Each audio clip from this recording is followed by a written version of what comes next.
What exactly am I working for? By Krishna's mercy.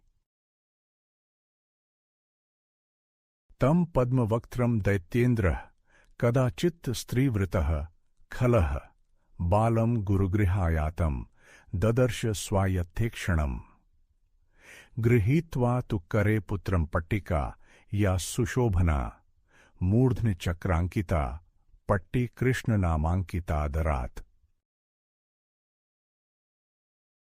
Quote, one time that wicked king of the Daityas saw his son of lotus-like face and beautiful eyes, surrounded by women, having returned from the home of the Guru. In his hand, that boy was holding a slate, which had the mark of a chakra at the top, and the name of Krishna, written with great adoration. Narasimha Purana, 41, 35, 36. All right, please don't take this as criticism. It is merely an observation, a personal one, at that. It is just something that I see, that I notice, that I ponder, that I question from time to time. This is from intentionally taking the perspective of an outsider. Not someone who knows the ins and outs, who has read the books, who understands the principles at the foundation of these practices, which are ancient in origin, but somehow still just as relevant in the modern day. Observe someone who is in the kitchen. They are active. They are working on something. They resemble the researcher in the laboratory at the university. They are similar to the people outside working under the hot sun to repair that pothole at the entrance to a strip mall. This person is preparing something. They have 3 or 4 different preparations going at the same time. The stove burners are all on. They have the exhaust fan running, but that does not diminish the pressure or the rising temperature in the room. In other words, the kitchen is getting hot. When this person completes their work, they take small portions of the various dishes and place them on a single serving plate. They then rush to another room with that plate. You see, they are offering everything before a picture. There is reverence in that picture. The adorat cannot be denied. At the same time, it is just a picture. A child might wonder if the person depicted in the framed portrait will reciprocate. Will they talk back to the worshipper? Will they acknowledge that the food has been made specifically for their enjoyment? You see the issue here? Won't others think that worshippers in the Bhakti Yoga tradition are a little off their rocker? They are working so hard just to give everything back to a statue, a painting, or a building. It won't make sense to a lot of people. There are 2 extremes. The work is real, the work is genuine. The effort sometimes borders on extraordinary. The end result is nothing to build stature, name, recognition, or fame. There is nothing to enjoy, really, if you think about it.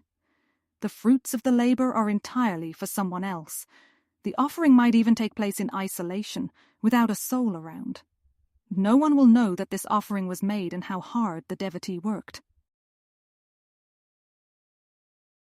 How do you convince others that this is a way to practice yoga, a way to uplift the human condition?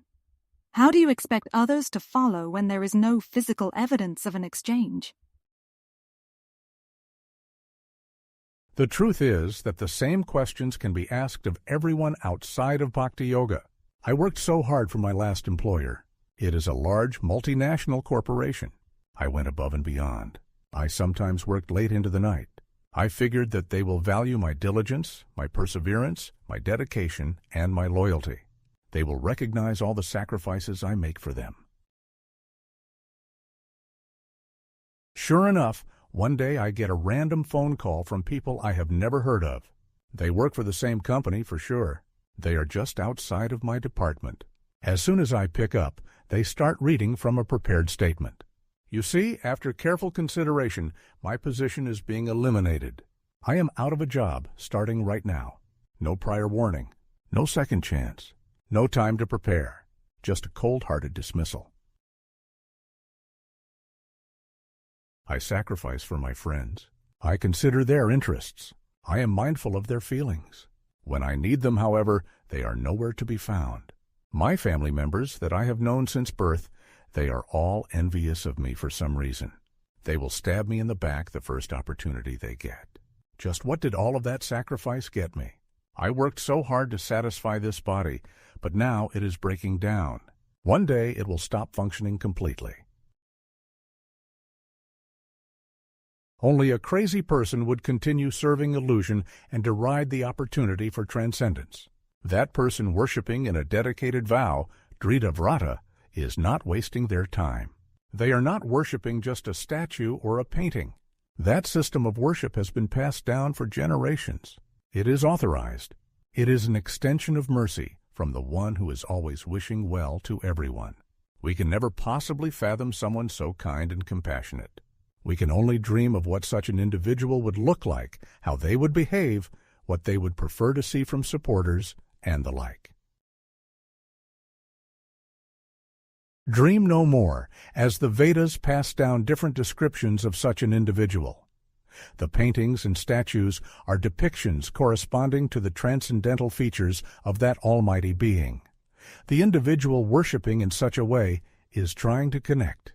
They are bringing the individual consciousness in line with the supreme consciousness. Satatam kirtayanto mam, yatantascha dridvrata, namasyantascha mam bhaktya, nitya yukta upaste. Quote, always chanting my glories, endeavoring with great determination, bowing down before me, these great souls perpetually worship me with devotion. Lord Krishna, Bhagavad-gita 9:14. What to speak of cooking and bringing offerings before a deity? Something as basic as writing on a tablet can create the same connection.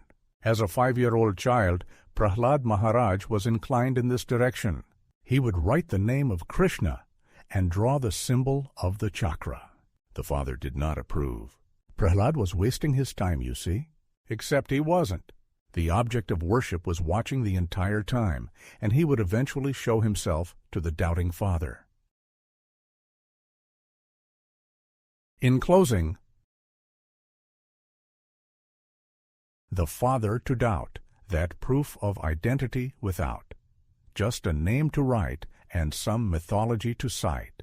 How seriously could take, from worship pretend and fake, but Prahlad truth always knowing, soon nursing the vision showing.